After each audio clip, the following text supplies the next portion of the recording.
Vamos a buscar en nuestras Biblias Segunda de Pedro, capítulo 1. Segunda de Pedro, capítulo 1. Y vamos a leer los versículos 3 al 15. No vamos a exponer este pasaje. Continuamos nuestra serie acerca de la decadencia espiritual, pero quisiéramos leer este texto para poner nuestras mentes en contexto. Segunda de Pedro, capítulo 1, versos 13 al 15. Dice la palabra de Dios: como todas las cosas que pertenecen a la vida y a la piedad nos han sido dadas por su divino poder, mediante el conocimiento de aquel que nos llamó por su gloria y excelencia, por medio de las cuales nos ha dado preciosas y grandísimas promesas, para que por ellas llegaseis a ser participantes de la naturaleza divina, habiendo huido de la corrupción que hay en el mundo a causa de la concupiscencia. Vosotros también, poniendo toda diligencia por esto mismo, añadid a vuestra fe virtud, a la virtud conocimiento, al conocimiento dominio propio, al dominio propio paciencia, a la paciencia piedad, a la piedad afecto fraternal y al afecto fraternal amor. Porque si estas cosas están en vosotros y abundan, no os dejarán estar ociosos ni sin fruto en cuanto al conocimiento de nuestro Señor Jesucristo. Pero el que no tiene estas cosas, tiene la vista muy corta, es ciego, habiendo olvidado la purificación de sus antiguos pecados.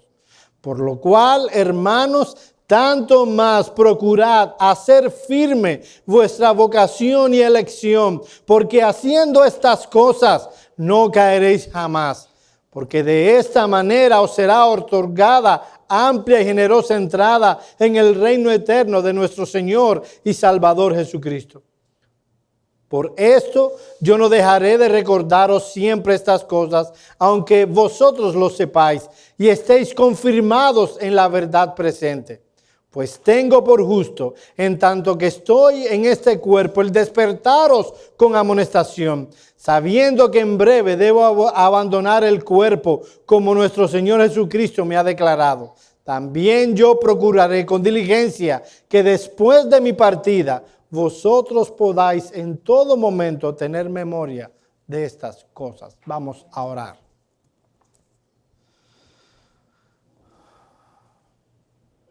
Padre nuestro que estás en los cielos, Señor, nosotros necesitamos de ti, de tu gracia a cada momento. Todo don perfecto proviene de tu mano. Tú eres, oh Señor, el Padre de las luces. En ti no hay mudanza ni sombra de variación. Tú eres inmutable y confiados en eso, venimos ante ti para que tú, oh Señor, nos des entendimiento en las cosas que hemos de hablar. Señor, muéstranos el estado real de nuestro corazón y que en vez de llevarnos eso a la amargura, podamos ir a ti en arrepentimiento y fe. Mira que te lo imploramos en el nombre de Cristo. Amén. Amén. Hace unos domingos comenzamos una serie de sermones sobre la decadencia espiritual, un estado penoso en el que puede caer cualquier hijo de Dios en cualquier momento. Si tal creyente deja de cultivar y fortalecer las gracias espirituales que Dios ha colocado en su interior en el momento de la conversión, si dejamos de cultivarlos y alimentarlos, eso va a hacer que la maleza del pecado crezca en nuestros corazones debido a la falta de mortificación.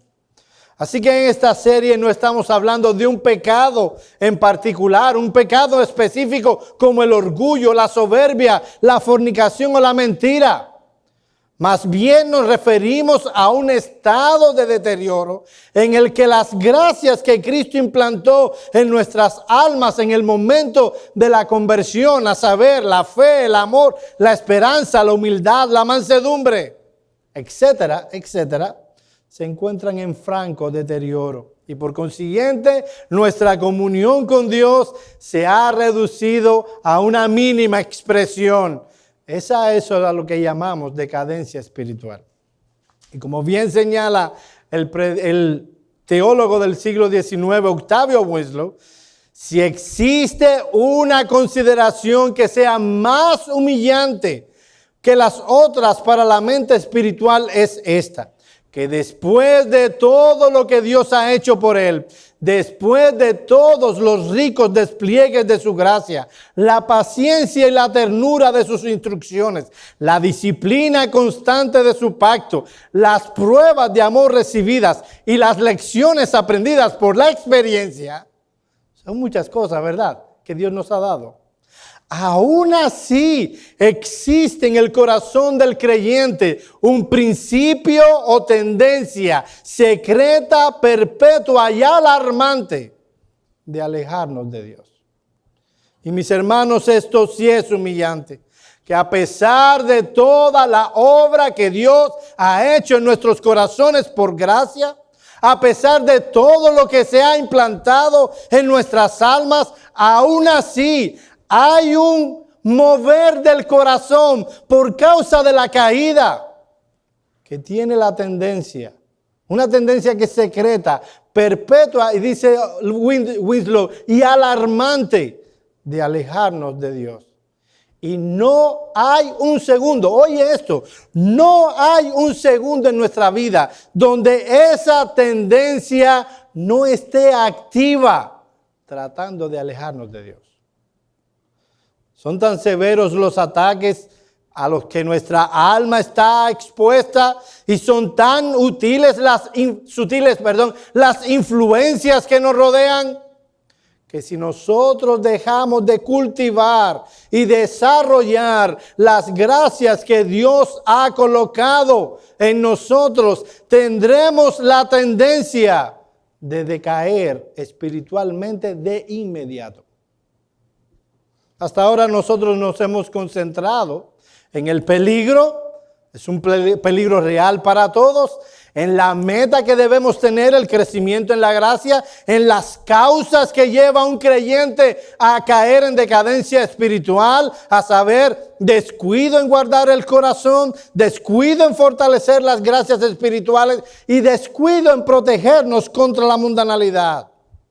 Pero a partir de hoy, queremos comenzar a estudiar las características que posee un creyente que se encuentra en tal condición. ¿Cómo puedo saber yo si ahora mismo estoy en decadencia espiritual? ¿Cómo puedo saber? ¿Cómo puedo tabular y entender mi corazón para saber que me encuentro en decadencia espiritual? No basta, mis amados hermanos, que un médico conozca la naturaleza de una enfermedad y las causas que pueden llevarnos a tener esa enfermedad. Si el médico no sabe las características de una persona enferma, no podrá ayudar a ese enfermo. Así pasa con la vida espiritual. No solo necesitamos conocer qué es la decadencia espiritual, qué nos puede llevar a caer en decadencia espiritual. Necesitamos con urgencia entender si estamos en ese estado.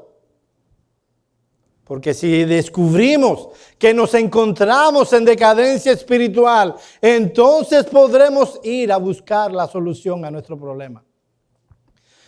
Y mi amado hermano, yo te sugiero que tú abras las puertas de tu corazón, que tú te autoexamines a la luz de la palabra de Dios y a la luz de lo que estaremos exponiendo.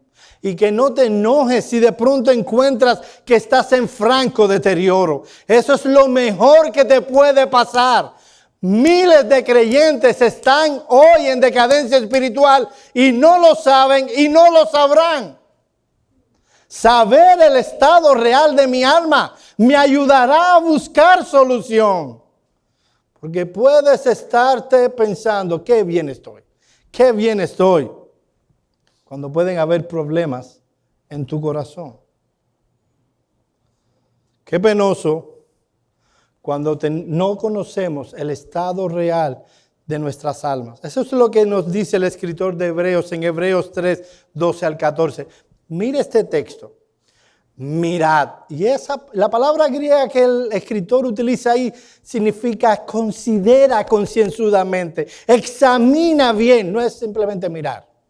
Es mirar atentamente, es observar. Mirad, hermanos, que no haya en ninguno de vosotros corazón malo de incredulidad para apartarse del Dios vivo. Antes exhortaos los unos a los otros cada día, entre tanto que se dice hoy, para que ninguno de vosotros se endurezca por el engaño del pecado. Porque somos hechos participantes de Cristo, con tal de que retengamos hasta el fin nuestra confianza del principio. ¿Quiere decir esto que un creyente tiene que seguir luchando para ganarse la salvación? Por supuesto que no, eso no es lo que está diciendo el escritor de Hebreos. Lo que está enseñando el escritor de Hebreos es que cualquiera de nosotros puede encontrarse con un corazón duro a lo que Dios enseña en su palabra. Y sí, en muchos casos, esa será la antesala de la apostasía. Pero el escritor está hablándole a un grupo de personas que están en el contexto de una iglesia, donde hay varias personas, hay tipos de personas, personas que profesan la fe. Este texto es importante para ellos, porque si solo profesamos y no hemos sido salvados en realidad, estamos perdidos.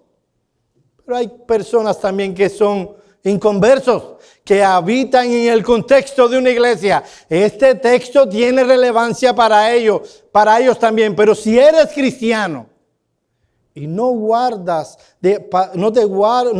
tu corazón y no procuras alimentar tu alma, tu corazón se endurecerá también. Así que, mis hermanos, ¿cuáles son los síntomas que tiene un creyente que está ahora mismo pasando en decadencia espiritual? ¿Cuáles son las características que poseen aquellos que están en decadencia espiritual? ¿Cómo puedes saber tú si te encuentras en decadencia espiritual hoy? En primer lugar, y yo espero que alguno esté anotando, se caracteriza no por una declinación marcada de la percepción de la verdad. Cada palabra está elegida para dar un sentido específico. No por una declinación marcada, oye esto, de la percepción de la verdad, sino por ausencia de gozo y deleite espiritual. En palabras más sencillas, a veces pensamos que la declinación espiritual ocurre cuando una persona no es aguda en su percepción de la verdad. Y eso nunca se pierde. En el creyente que esté más declinado, su percepción de la verdad sigue estando intacta, pero su efecto es casi nulo. Miren cómo lo dice Winslow en su libro Declinación Espiritual, de quien hemos tomado mucho y de una serie de sermones que predicó el pastor Suel Michelén hace muchos años, en los años 90, en Iglesia Bíblica del Señor Jesucristo. Dice Winslow, el juicio, hablando del entendimiento del creyente, no habrá perdido nada de luz, pero el corazón sí habrá perdido mucho de su fervor. Las verdades de la revelación, especialmente las doctrinas de la gracia, ocuparán la misma posición preeminente que antes tenían. Pero aún así, la influencia de estas verdades será escasamente experimentada. Recuerden que estamos hablando de la decadencia incipiente, o sea, cuando está empezando. Y hemos dicho que en esa condición no es solo peligroso, sino que a veces es difícil de determinar. ¿Saben por qué? Porque el creyente continúa teniendo percepción de la verdad. Se puede ser muy agudo doctrinalmente, tener un entendimiento de las Escrituras amplio y profundo, Se puede seguir comprendiendo cada vez más doctrinas de las Escrituras, entender a cabalidad cada vez más la profundidad de ellas. Pero hay un problema con el que está en decadencia. El impacto que esa palabra debe ocupar en la vida de ese creyente está cero. No hay impacto. Lo que debe pasar con un creyente cuando aprende, estudia, considera concienzudamente a la luz de la Escritura, iluminado por el Espíritu Santo, es que esa palabra no solo va a ocupar un espacio en tu mente, no solo vas a ver las implicaciones de esa palabra y cómo puede relacionarse una doctrina con otra, sino lo que se espera también es que esa palabra impacte directamente tu vida espiritual, experimentando sobre todo un gozo quieto, profundo y deleitoso de esa palabra. En otras palabras, el propósito de este creyente, al considerar las Escrituras y la doctrina que hay en ella, no es sencillamente tener un entendimiento de ellas, sino cómo puede experimentarla en la vida práctica y diaria. El propósito no es saber más. El propósito es vivir más. Una ocasión le acusaron a un predicador de que no sabía mucha teología. Eso no debe pasar, pero puede pasar. A lo que este hombre refutó sabiamente: a mí lo que me preocupa no es lo que sé. A mí lo que me preocupa es lo que sé y no lo vivo. Mis amados hermanos, aquí instamos a estudiar teología. Aquí instamos a los creyentes a conocer la palabra. Pero ¿sabes lo que es más importante que solo tener conocimiento? Vivir ese conocimiento. ¿Tú experimentas el gozo y el deleite por la palabra? Se dice en una ocasión, George McDowell, escribiendo acerca de la crítica y los críticos, es una parte de la teología que tiene que ver con el texto, la alta crítica y la baja crítica. No vamos a entrar en ese tema, pero él dice que muchos de esos hombres se metieron en esos estudios amando a Cristo y terminaron amando el conocimiento. Mi amado hermano, ¿te lleva tu estudio a tener más pasión, gozo y deleite en el Señor Jesucristo? ¿Has empezado tu estudio teológico amando a Cristo y ahora has terminado amando el conocimiento? Mira el ejemplo del salmista en el Salmo 17, 13 al 15. Levántate, oh Jehová, sal a su encuentro, póstrales, libra mi alma de los malos con tu espada, de los hombres mundanos, cuya porción la tienen en esta tierra y cuyo vientre está lleno de su tesoro. Sacian a sus hijos y aún sobra para sus pequeñuelos. En cuanto a mí, veré tu rostro en justicia, estaré satisfecho cuando despierte a tu semejanza. La meta y el deseo del escritor era no ser un mundano más, era ser alguien que vivía a la luz de la palabra, que se conducía y que ella impactaba su corazón, porque él quería ser semejante a Dios. ¿Oíste eso? Estaré satisfecho cuando tenga la ciudadanía de los Estados Unidos. No, eso no es lo que dice. Estaré satisfecho cuando tenga esto o aquello. No, estaré satisfecho, dice David, cuando yo despierte a tu semejanza. Mi amado hermano, ¿es la palabra de ti, es la palabra de Dios una vía, una fuente que te lleva a deleitarte en Dios y a procurar ser igual a Dios? Podemos decir que tú estás procurando no solo tener un entendimiento de la Escritura para hey, no estás haciendo lo correcto. Pero tú mismo no traes a tu alma a que obedezca y se sujete, y eso lo vamos a ampliar un poco en el próximo punto, a la Escritura. Eso está impactando tu vida y la manera en que tú vives. Es tu máximo deleite manifestar en tu vida las características de Cristo.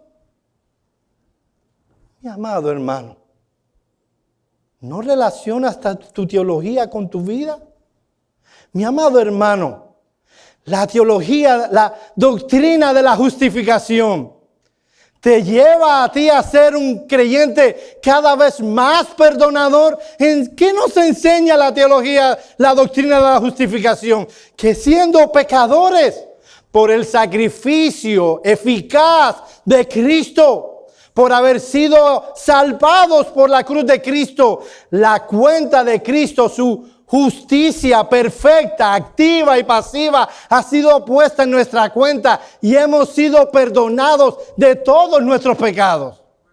Esa no es la doctrina de la justificación. Cuando tienes un problema con alguien, recuerdas en ese momento, no, es que mi Cristo, mi Dios, me ha perdonado tanto. ¿Quién soy yo para no perdonar a esa persona?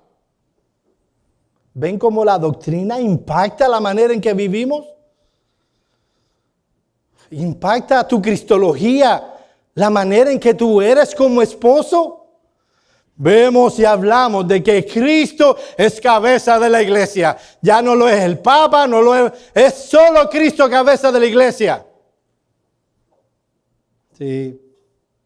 Y no dice en Efesios capítulo 5 que debemos amar a nuestras esposas como Cristo amó a la iglesia y se entregó a sí mismo por ello. Oh, mi amado hermano, hombre que estás aquí, estoy cansado de leer acerca de avivamientos en los libros de teología. ¿Quieres tú un avivamiento en tu iglesia? ¿Quieres que Dios derrame sobre nosotros las abundantes gracias y ver entre nosotros almas comprometidas, almas viniendo al evangelio? Está bueno ya de leer solo Biblia. Vivamos la Biblia. Y si eres un esposo, ponte los pantalones. No para decir, aquí se hace lo que yo diga. Sea un siervo de tu familia. Sea alguien que se sacrifica por ellos. Queremos ser señoritos. No hay señoritos entre los cristianos. Hermana, tú que entiendes eclesiología y que entiendes, no, porque no hay tal cosa como pastores, obispos, es el mismo oficio visto de diferentes ángulos. ¿Sabes cómo impacta la eclesiología que creemos en la vida cristiana? Que dice Pablo, que las esposas deben estar sujetas a sus esposos como la iglesia lo está de Cristo. Eso es eclesiología de verdad. ¿Tú quieres un avivamiento en esta iglesia? ¿Tú quieres que de verdad Dios obre entre nosotros? Mi amado hermano, toma la palabra, conoce la palabra y vive la palabra. Si esa palabra no obra un impacto real en tu vida y si los demás no pueden ver un progreso en gracia, todo lo que tienes es pura hipocresía. ¿No es eso lo que Jesús le decía a esos sabiondos fariseos? Que sabían, tenían leyes, hasta si qué hacer con un niño si lo podías cargar. La diferencia entre cargarlo sin nada, cargarlo cuando el niño tenía una piedra, lo tenían todo regulado. Ellos decían, bueno, tú puedes cargar a tu hijo. Eso no es un trabajo en el día del Señor. Pero si tu niño tiene una piedra, no puedes hacerlo. Lo tenían todo exquisitamente controlado.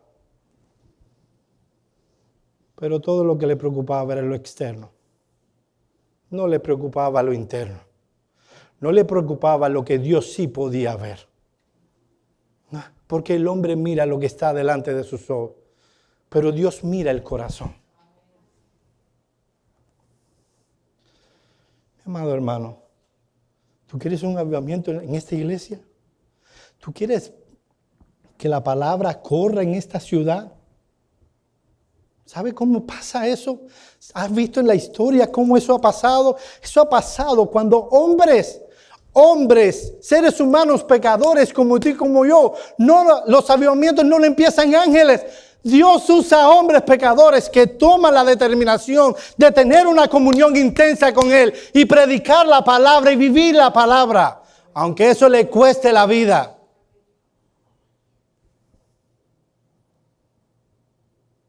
Yo quiero ver eso aquí. Yo quiero ver eso aquí. Pero eso no pasará si no hay matrimonios impactados por la palabra. No porque saben, sino porque viven. ¿Y sabe dónde va a empezar eso, mi amado hermano? En los hombres de esta iglesia. Y yo no estoy hablando de machismo. Dios tiene sus maneras y sus tratos. Y no empezará si los hombres de esta iglesia no nos ponemos los pantalones y no vivimos a la luz de la palabra.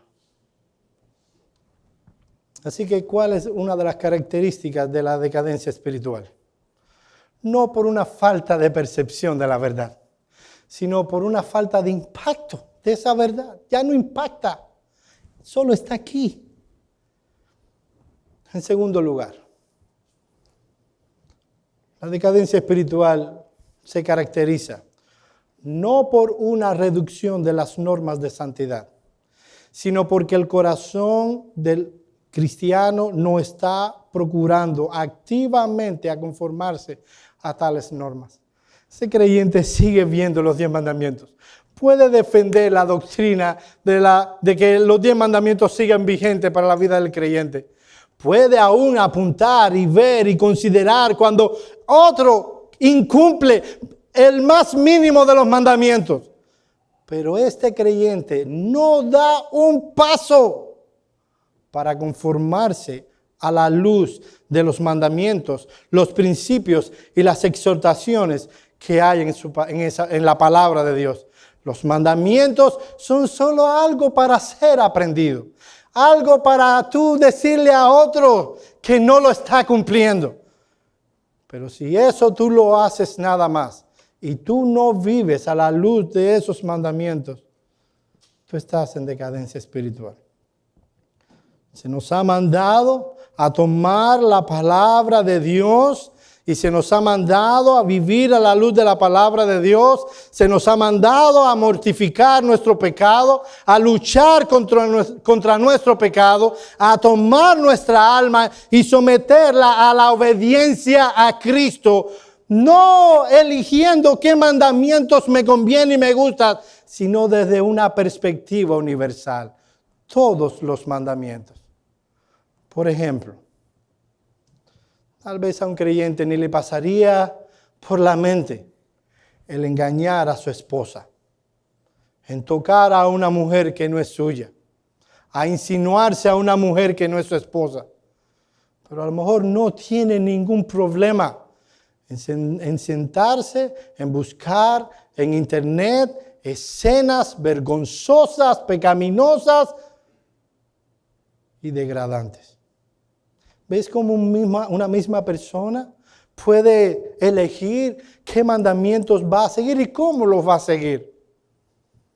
Él no tocaría a una mujer, pero él se olvida que Jesús dijo que si un hombre, una persona, mira a una mujer para codiciarla en su corazón, ya cometió adulterio.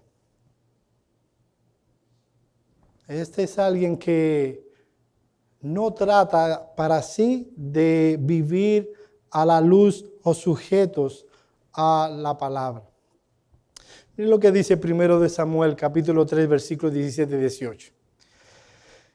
Hablando del contexto de Dios, cómo Dios iba a juzgar a su familia por causa del pecado. Este fue un hombre muy flojo con su familia. Él prefirió mantener su familia conmigo. Ah, sí, ellos pecan. No hagas eso, niño. Así como le hablaba. Pero es que yo quiero que estén conmigo. Porque si soy muy duro y muy recto y se van, pierden mi influencia. Déjame decirte que pueden vivir contigo sin tu influencia. Y Dios dijo, sí, te voy a decirle una cosa. No solo tú vas a pagar, no solo tus hijos van a pagar, tú vas a pagar. No habrá descendencia tuya que viva a mi sombra. Y Elí dijo, ¿qué es la palabra que Jehová te dio? Te ruego que no me la encubras, así te haga Dios y me añada. Eso es a Samuel. Si me encubrieras la palabra de todo lo que habló contigo. Y Samuel se lo manifestó todo sin encubrirle nada. Entonces él dijo, Jehová es, haga lo que bien le pareciera. Uno lee esta palabra y uno dice, wow, qué sujeto a la providencia de Dios. Son las palabras de un amargado, de alguien que perdió el rumbo, de alguien que amó más a una criatura, sus hijos, que a Dios. ¿Ven, mis hermanos amados, cómo podemos nosotros perder el rumbo? Como dice alguien, es una condición alarmante para un cristiano cuando el corazón contradice el juicio, cuando la vida niega la profesión, cuando hay más conocimiento de la verdad que la experiencia de su poder, cuando hay más luz en el entendimiento que gracia en los afectos, cuando hay más pretensión religiosa que santidad y espiritualidad en la manera en que nos conducimos en nuestra vida diaria. Mi amado hermano, ¿sabes por qué tenemos tan mala, cuando hay anuncios, tan mala publicidad en este mundo? No es necesariamente porque hacemos las cosas bien. Sí, el mundo puede decir con propiedad que la iglesia está llena de hipócritas. Tristemente. Y podemos decir como ese predicador famoso, ven, entra y hay uno más. Cabe uno más. Sí, la realidad es que muchas veces hablamos y hablamos lindo. Pero la gente no puede ver eso en nuestras vidas. No lo ven. Hermanos, la verdadera espiritualidad no radica simplemente en entender la verdad de Dios, ni siquiera en predicarla. La verdadera piedad se manifiesta en la manera en que dicha verdad controla nuestras acciones, nuestras palabras, nuestras decisiones, nuestros sentimientos, nuestras metas, nuestros anhelos y ambiciones. Eso es verdadera espiritualidad. Es lo que dice el Señor Jesús en las bienaventuranzas. Mateo 5:6. Oye esto. Bienaventurados los que tienen hambre y sed de justicia, porque ellos serán saciados. ¿Viste cómo se describe al cristiano como alguien que tiene hambre y sed de justicia? Déjeme ponerlo en contexto. No significa ese texto que el creyente tiene hambre y sed de que venga un rayo y parta por el medio de los dictadores de este mundo. De justicia, que se coja. No, en este texto, como en muchos lugares de la Escritura, cuando se habla de la justicia, habla de santidad práctica. Lo que está diciendo el Señor Jesús es que uno de los distintivos peculiares de aquel que ha sido salvado es que anhela con toda la fuerza de su ser conformados a la imagen de Jesucristo, quien es la justicia.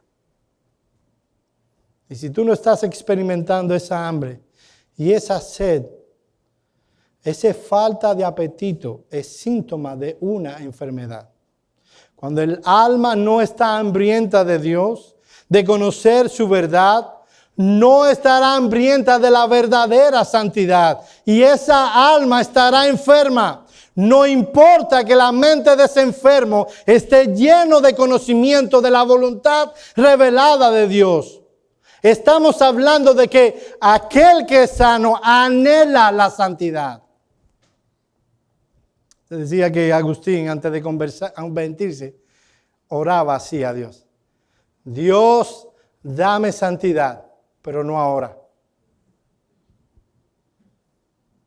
¿Sabes qué? A veces nuestra conducta dice eso. – Señor, yo quiero santidad, pero no ahora. Es por eso que los predicadores que desean hacer bien a los que le escuchan, no deben sentirse satisfechos con exponer el significado general de la Escritura. Debemos volver al patrón de la predicación de los puritanos. Ellos tomaban un texto, enseñaban lo que el texto significaba y luego daban aplicaciones que se desprendían del texto. ¿Cómo vivir a la luz de ese texto? Lo triste es que muchos que están pasando declinación espiritual se sienten muy cómodos con ese estado, cuando no debería pasar. Mi amado hermano, yo sé que desde que empecé esta serie, yo he tratado de ser un puñal y lo he hecho con toda intención. Por favor, no me tomes como Acab tomaba a Micaías. ¿Recuerdan la historia? Creo que Jonadab, no recuerdo, el rey de Judá, Josafat, gracias, yo sabía que era con J, ya lo demás. Quería hacer guerra contra los enemigos del pueblo de Dios y le dijo a Acab, mala decisión, vamos a unirnos, pero espérate, ¿no tienen los profetas por ahí? Trajo cantidad de profetas. Y todos los profetas que le decían, te va a ir bien, Dios ha puesto a tus enemigos en tus manos, pero era tan unísono que al rey de Judá le digo, pero aquí no tiene otro. Y él dijo, sí, tengo otro. Pero ese todo lo que me profetiza es malo.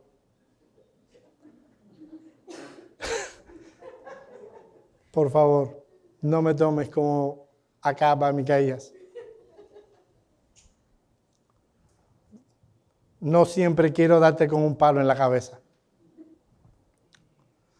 Así que, segunda característica, es uno que está en la decadencia espiritual, uno que está en decadencia espiritual, sigue con sus estándares de santidad intactos, pero en lo personal, él no trata, ese creyente no trata de conformarse a eso. En tercer lugar, la decadencia espiritual se manifiesta en una pérdida de vigor y actividad de las gracias que Cristo implantó en el momento de la conversión. Vamos conmigo a 2 de Pedro 1, 3 y 4.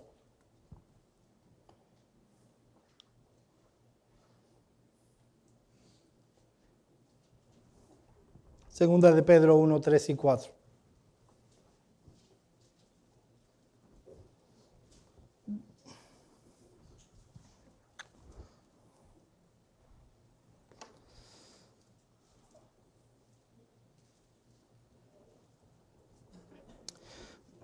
Dice, como todas las cosas que pertenecen a la vida y a la piedad nos han sido dadas por su divino poder, mediante el conocimiento de aquel que nos llamó por su gloria y excelencia, por medio de las cuales nos ha dado preciosas y grandísimas promesas, para que por ellas llegaseis a ser participantes de la naturaleza divina, habiendo huido de la corrupción que hay en el mundo a causa de la concupiscencia. El apóstol Pedro nos enseña que los cristianos hemos sido hechos participantes de la naturaleza divina. Significa, porque ahora está en boga este predicador del Evangelio de la Prosperidad que dijo que se arrepintió, Benny Hinn. Yo le recomendaría lo mismo que le recomendó Jesús al que se subió arriba del... Hoy yo estoy con los nombres. A Zaqueo, que vaya y devuelva lo que ha estafado. Yo sé que es difícil, vamos a decirlo.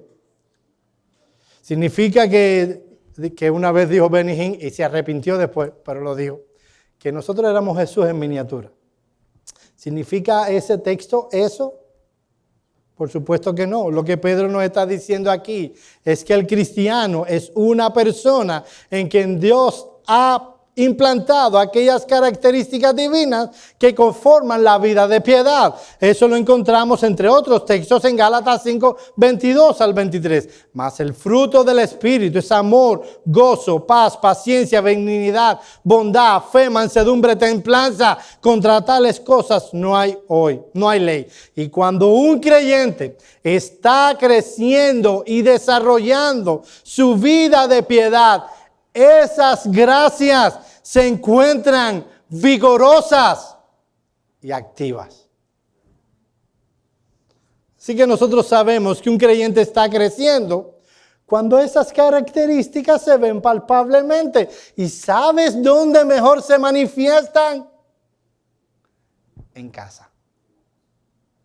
Sí, porque vamos al trabajo y tenemos una mala compañera de trabajo y vamos a dar testimonio de Cristo. Todo dulzura. Aguantamos, como dicen en mi país, carretas y carretones. Pero cuando llegamos a casa, ay. Y mis hermanos, yo entiendo que uno puede estar cansado, puede estar irritado y a veces, y eso lo digo, cuando llega alguien a casa y viene muy activo en sus decibeles emocionales, hay preguntas que tú puedes hacerle a esa persona. Lo digo para que no entres en una pelea por gusto. Tú puedes preguntar, ¿estás cansado o cansada, amor? He pasado un día terrible. Ya tú entiendes. Tú puedes decir, hoy le toca. Dale. Hoy voy a aguantar aquí como... Tú puedes decir, tú puedes hacer preguntas. Sobre todo si tu esposa y tú están creciendo en la gracia. Tú sabes que no siempre va a reaccionar así. Así que hay preguntas que te puedes evitar, que puedes hacer para saber el contexto. Pero lo que debiera pasar siempre es que en el contexto de la casa se puedan ver esas características. Por ejemplo, la paciencia. ¿No es una de las que están ahí? Es la 1, 2, 3, la cuarta que presenta Pablo. Amor, gozo, paz, paciencia. Hay personas que me han dicho, recientemente nadie me lo ha dicho, pero que me han dicho, no, es que yo no tengo paciencia. Bueno, si tú no tienes paciencia, hay una de dos cosas que pueden estar pasando. Por un lado, tú no eres cristiano en lo absoluto. ¿Cómo tú puedes decir eso, Joel? Que dice que el fruto de alguien que ha sido redimido es que tiene paciencia. 2, que estás en franco y deteriora espiritualmente hablando. Estás en decadencia espiritual. Y esa gracia se ha habido afectada por tu decadencia. De ahí que tú necesitas una inyección para que te ayude a desarrollar la paciencia. ¿Sabes qué es lo que generalmente Dios nos envía para desarrollar, crecer en una gracia como esa? Las pruebas y las aflicciones de la vida. Es ideal para desarrollar paciencia. En mi trabajo, y yo tengo que tener cuidado las cosas que digo en mi trabajo porque salen en internet, pero Human Resource trabaja de una manera espectacular. Yo he visto gente con mal carácter. Yo digo en mi trabajo que 1 hora en Human Resource ayuda más que 3 años de práctica de psicología. Porque cuando alguien es duro, áspero, sobre todo si es jefe, no sé qué hacen, de verdad, lo ponen que es una bella persona. Déjame decirte que yo no sé lo que hace Human Resource en mi trabajo. Pero yo sí sé lo que Dios hace con nosotros. Y a veces queremos subir de las aflicciones de la vida. Y no son muy necesarias. Vayan conmigo a Romanos capítulo 5.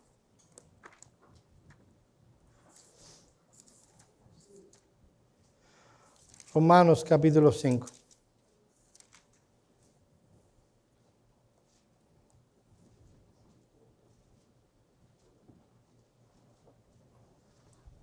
Y vamos a leerlo del versículo 1 porque para que tengamos el contexto. Romanos 5, versículo 1. Y yo sé que este texto es uno de los favoritos de muchos creyentes. ¿Quién lo tiene como uno de sus favoritos? Yo lo tengo como uno de mis favoritos. Vamos a leerlo.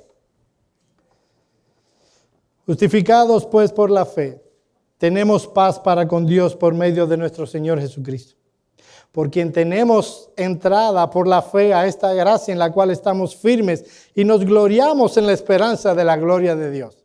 Y todos podemos decir, amén.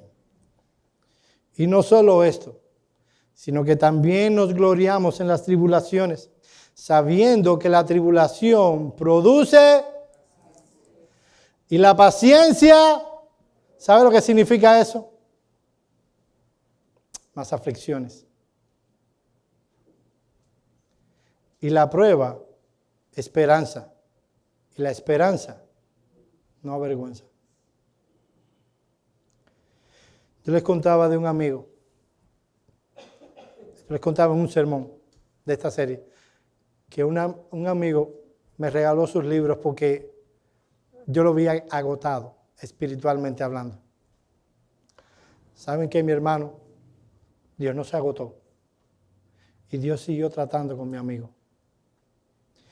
Déjame decirte una cosa, mi hermano. Si tú eres salvo por gracia, una de las características de Dios es que Él no se agota. ¿No es eso lo que nos dice Isaías 40? Él no se fatiga con cansancio. Dice el versículo 32, si mal no recuerdo. Él no se cansa de tratar con tu alma y con la mía. Y Él va a usar de todos los medios que Él tiene, que son muchos, para hacernos andar para su gloria. La pregunta que yo te hago es, ¿qué medios tú prefieres que Él use? ¿Tú quieres los medios tradicionales como la palabra, la oración, la exposición de la palabra, la comunión de los hermanos? Si tú ves que esas gracias no están funcionando, están apagadas, están debilitadas, gracias como la esperanza, todo lo que ves tiene que ver con esta vida, la mansedumbre, que alguien te mande algo, manda a hacer algo, te sale el monstruo que tienes dentro. Cuando lo que tú debieras manifestar es la mansedumbre. Tú ves que esas gracias que debes experimentar, no las experimentas, están debilitadas. Es posible que Dios te tenga que enviar algo. Fíjate, yo no estoy diciendo que todo lo malo que le pasa a un creyente es por justicia ni juicio. Pero yo creo que todas las cosas que ocurren al creyente obran para bien. Pero si tus gracias están debilitadas, es que tú estás en decadencia espiritual. Y mi hermano, muchas veces las pruebas nos ayudan a evidenciar el verdadero estado de nuestra alma. Mi hermano, ¿cómo pudo haber Abraham entendido la fortaleza de su fe? Si no es cuando Dios le dice, toma tu hijo, tu único. Me encanta cómo la Escritura dice las cosas. Mis hermanos, yo leo la Biblia y no me queda ni la más remota duda de que la Biblia es la palabra de Dios. Le dice, es como meterle, para que entienda, toma tu hijo, tu único, y ve al monte donde yo te señalaré y quiero que lo sacrifiques. Todos conocemos la historia. ¿Se imaginan ustedes en ese caso?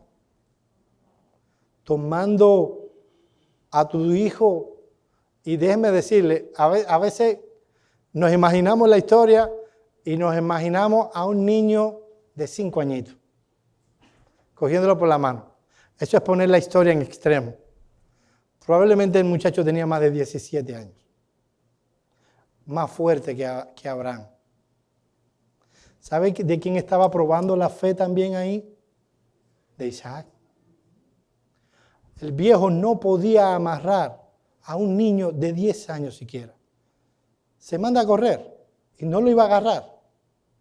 Y ese muchacho dijo, ¿qué hay que hacer para glorificar a Dios? Que me corten la cabeza arriba. Amarra.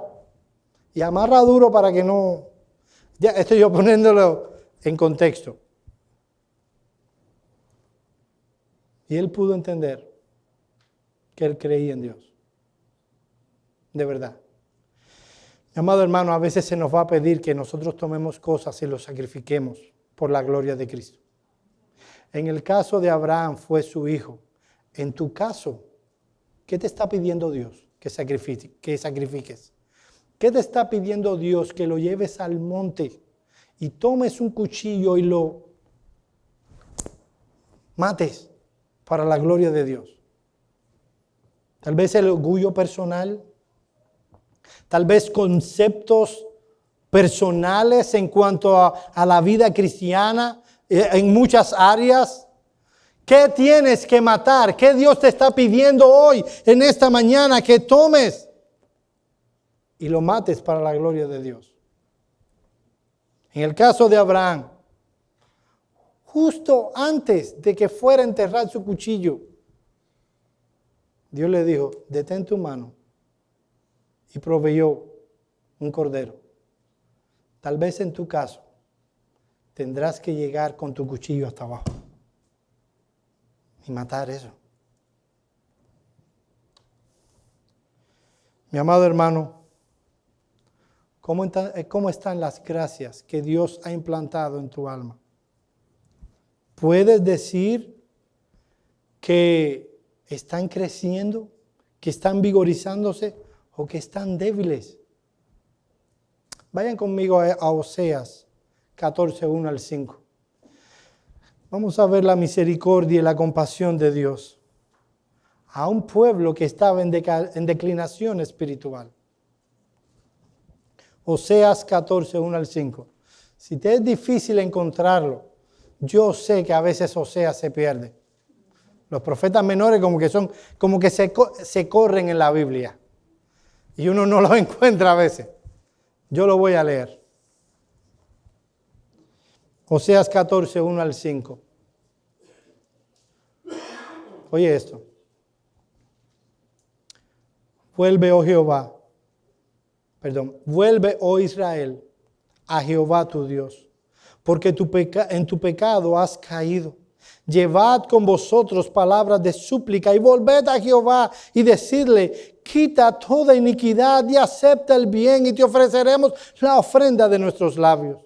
No nos librará el asirio, no montaremos en caballos, ni nunca más diremos a la obra de nuestras manos, dioses nuestros, porque a ti el huérfano alcanzará misericordia. Y ahora viene la respuesta de Dios. Yo sanaré tu rebelión, los amaré de pura gracia, porque mi ira se apartó de ellos. Yo seré a Israel como rocío, él florecerá como lirio y extenderá sus raíces como el Líbano. Mi hermano amado, el Dios nuestro Dios es una fuente inagotable de gracia. Puede ser que hoy, ahora, tú te encuentres en declinación espiritual. Déjame decirte que para tu caso hay solución. Deberías hacer lo que hizo el pueblo de Israel. Volverse a Dios, ir a Dios, arrepentirte de tu pecado, ir a Él con palabras de súplica, volverte a Jehová y pedirle, quita, oh Dios, toda iniquidad, acepta el bien. Si vas a Él en arrepentimiento y fe, oh mi hermano, Él va a sanar tu rebelión. Él te hará florecer como el lirio. Él va a extender tus raíces como el Líbano. No tienes que quedarte así. Oh mi hermano, probablemente tú has sentido en otras ocasiones el deleite y la satisfacción de un creyente que está creciendo en gracia. Tú sabes que estás mal y tú sabes que no va bien y tú sabes que necesitas de Dios. Hay solución. Él es como rocío que da lluvia y sustento al que necesita florecimiento. Ve a Él, mi amigo. Ve a Él, mi hermano, en arrepentimiento y fe.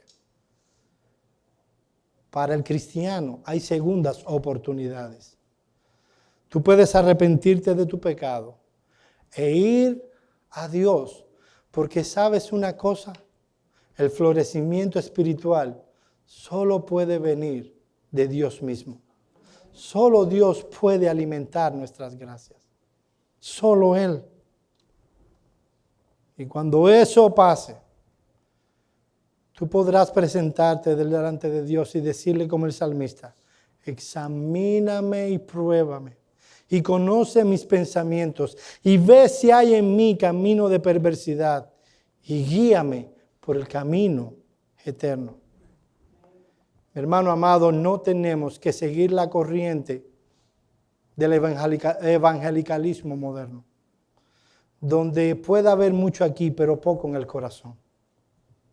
Nosotros podemos tener comunión íntima con Dios, porque Cristo es nuestro Redentor, Él es nuestro Salvador, Él es nuestro abogado. Hemos sido reconciliados con el Padre, tenemos acceso directo a Dios, podemos tener comunión con Él. No tenemos que vivir vidas frías y distantes con Dios. Porque todas las cosas de la vida y de la piedad nos han sido dadas por su divino poder. Mi hermano amado, únete conmigo en esta carrera de ver en nuestra iglesia y en esta ciudad un verdadero avivamiento. Pero eso solo va a pasar si hay un verdadero avivamiento en el alma. A veces vemos el avivamiento, miles de gente viniendo al Evangelio, y eso son solo consecuencias. ¿Sabes dónde pasa en verdad el avivamiento? En el contexto de la iglesia. Almas siendo avivadas, gracias siendo manifestadas. Porque se está viviendo para la gloria de Dios. Quiera Dios que esto pueda ser una realidad en la vida de nosotros y en la vida de todo creyente en esta ciudad donde Dios nos ha puesto. Vamos a orar.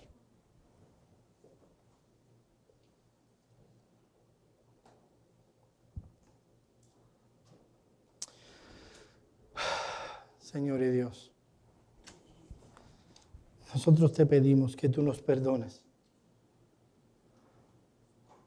Señor, nosotros no siempre hemos buscado tu gloria en nuestras vidas. Oh Dios, pero qué bueno es saber que por la obra de Cristo hay perdón para nuestro pecado y hay solución para nuestra problemática. Señor, aviva tu obra en medio de los tiempos. Aviva nuestras almas. Nosotros queremos vivir para tu gloria. Oh Señor, mira que nosotros queremos glorificarte a ti. Gracias por la obra eficaz de Cristo en la cruz del Calvario. Gracias por la obra eficaz de tu Espíritu Santo en nuestros corazones. Gracias porque tenemos la certeza de que comenzó la buena obra en nosotros, la va a perfeccionar hasta el día de Jesucristo. Amén. Gracias, oh Señor, porque sabemos que aun cuando en nosotros hay esa tendencia secreta, perpetua y alarmante de alejarnos de ti, tú no nos dejas, tú no nos sueltas la mano. Tú nos llevas, nos atraes siempre a ti con cuerdas de amor. Señor, nosotros queremos ver un verdadero avivamiento en esta iglesia. Señor, eso es algo que nosotros no podemos producir. Es algo que solo tú puedes producir. Te lo imploramos, te lo rogamos. En el nombre de Cristo oramos. Amén.